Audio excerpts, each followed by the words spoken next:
En las fotografías de la autopsia se ve una herida de gran tamaño, pero situada entre el área parietal derecha y la porción temporal derecha. Para mí es inconcebible que todos los testigos que vieron la cabeza del presidente se hayan equivocado en la descripción de esta herida en particular. Todos ellos describen una herida de gran tamaño en la parte de atrás de la cabeza. En las fotografías de la autopsia solo se ve un pequeño orificio de entrada, por lo que para mí es obvio que se manipularon las fotografías. Lo que más me sorprendió cuando vi las fotografías de las supuestas heridas del presidente fue las heridas en la cabeza. Solo se ve una pequeña, circular herida de bala en la parte de atrás de la cabeza, cuando en realidad, según lo que yo vi, el disparo le había destrozado toda esa zona de la cabeza. La hizo añicos. No sé de dónde sacaron esas fotografías, pero todas son falsas. En 1964, la Comisión Warren ignoró olímpicamente esta evidencia. Cuando la tuvieron en sus manos, sintieron que si la tomaban en cuenta, tendrían que incluirla en el informe, y por ello la desecharon. En 1977 aproximadamente, la Comisión del Senado tuvo acceso a las fotografías y tomaron una medida aún más condenable. Pese a observar las fotografías y conocer los análisis que se habían hecho de ellas, no permitieron que los doctores de Dallas, los testigos clave con respecto a esta evidencia, vieran las fotografías. La razón es obvia. Si permitían que el ojo experto de los doctores viera las fotografías y confirmara que esas heridas no eran las verdaderas, no solo sería esa la prueba de una conspiración para asesinar al presidente, sino también de un encubrimiento, pues el único que tenía las fotografías era el gobierno. Si alguien las alteró, debió haber sido alguien dentro del gobierno, alguien con acceso a las fotografías. Pero según varias evidencias aún más inquietantes, se destruyó la evidencia médica en las horas posteriores a la autopsia en Bethesda. El doctor Robert McClellan. Calculo que faltaba un 20 o 25% de la masa cerebral. Mi labor durante una autopsia era extraer el cerebro. Me quedé atónito cuando, al retirar la cubierta, vi que no tenía cerebro alguno, literalmente. Los que estábamos presentes no lo podíamos creer. Todos quedamos boquiabiertos, pues no había cerebro que retirar. En una autopsia cualquiera con un cadáver con semejantes heridas de bala, se habría seccionado el cerebro y buscado y examinado todos los fragmentos de bala. Pero esto no se hizo. Uno de los más acérrimos críticos de la forma en la que el gobierno manejó la evidencia médica es también uno de los patólogos forenses más importantes del mundo, el Dr. Cyril Wecht. Si no se puede seccionar el cerebro, no se puede ver lo que hay en su interior. Es como si nunca hubiera existido. Por ello, guardo serias sospechas. En mi opinión, pudo tratarse de una siniestra actividad conspirativa para encubrir los hechos luego del asesinato. Se aseguraron de que el cerebro no fuera examinado para desviar o para impedir que otras personas, como yo o como otros críticos, intentara probar que sí hubo un segundo francotirador que disparó desde un ángulo frontal, pues esa evidencia demostraría que sí hubo una conspiración. De la versión oficial acerca del asesinato se ha valido de la Ley de Libertad de Información para tener acceso a documentos valiosos que, según su parecer, demuestran que el gobierno encubrió el asesinato. El ex senador e investigador Harold Weisberg. Jack Ruby asesinó a Lee Harvey Oswald el domingo 24 de noviembre. Nicholas Kassenbach, quien fungía de fiscal general en ese momento, supo de inmediato que Oswald no iba a ser enjuiciado, por lo que tenían que presentar alguna evidencia en la corte. Por esta razón escribió a mano un memorando dirigido a Bill Moyers, que era el enlace con Lyndon Johnson, y en el que decía, en esencia, que se debía hacer creer a la opinión pública que Oswald era un asesino que había actuado en solitario y que habría sido enjuiciado por toda la evidencia que se tenía. Pero escribió todo esto la mañana del lunes, el día posterior al asesinato. La policía de Dallas seguía recabando evidencias, pero su labor fue interrumpida.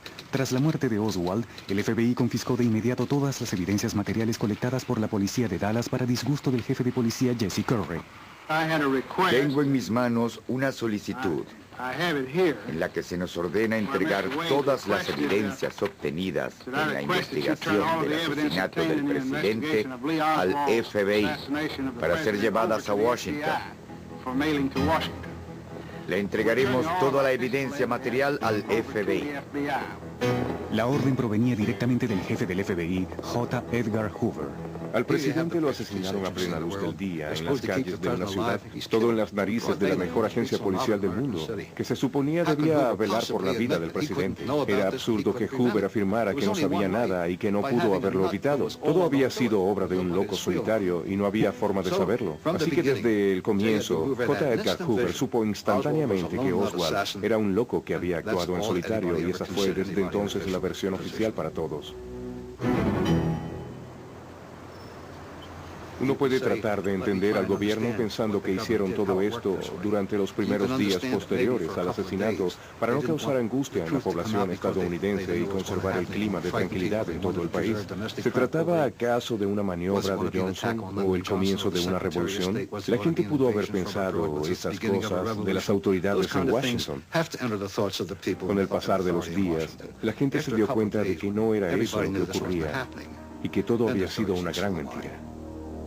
La mentira era que Oswald, un mediocre tirador, había efectuado los 3 disparos desde la ventana del 6º piso del depósito de libros en menos de 7 segundos.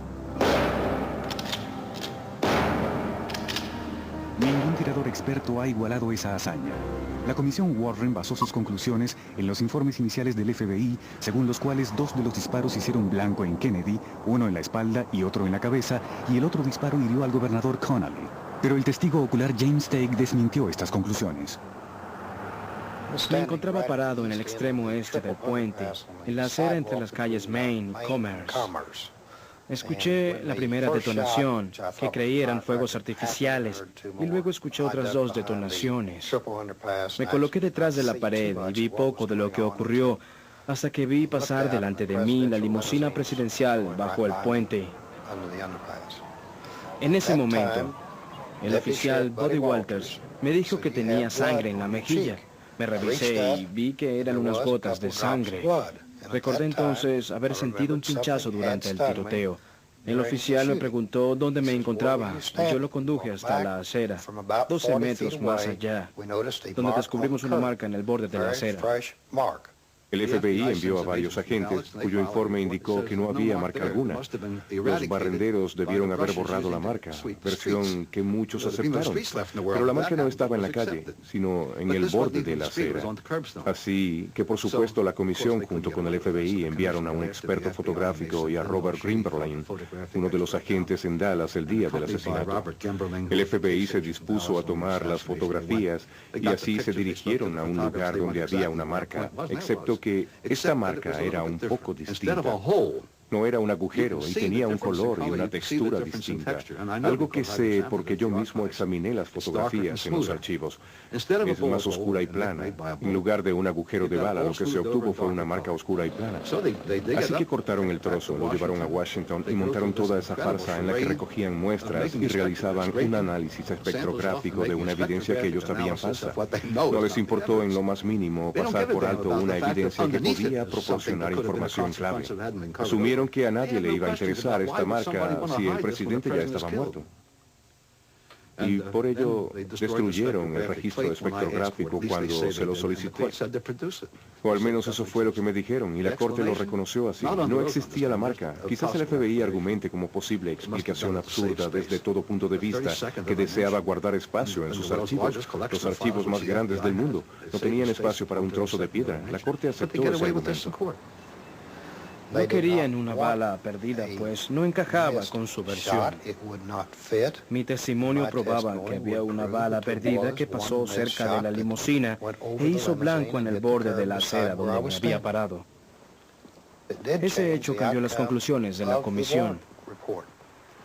Ahora la comisión debía demostrar que solo 2 balas habían causado todas las heridas en Kennedy y Connally y que una de ellas había herido a ambos. Para explicar esto, Arlen Spector, un asesor de la comisión, inventó la teoría de la bala única que los críticos denominaron la bala mágica.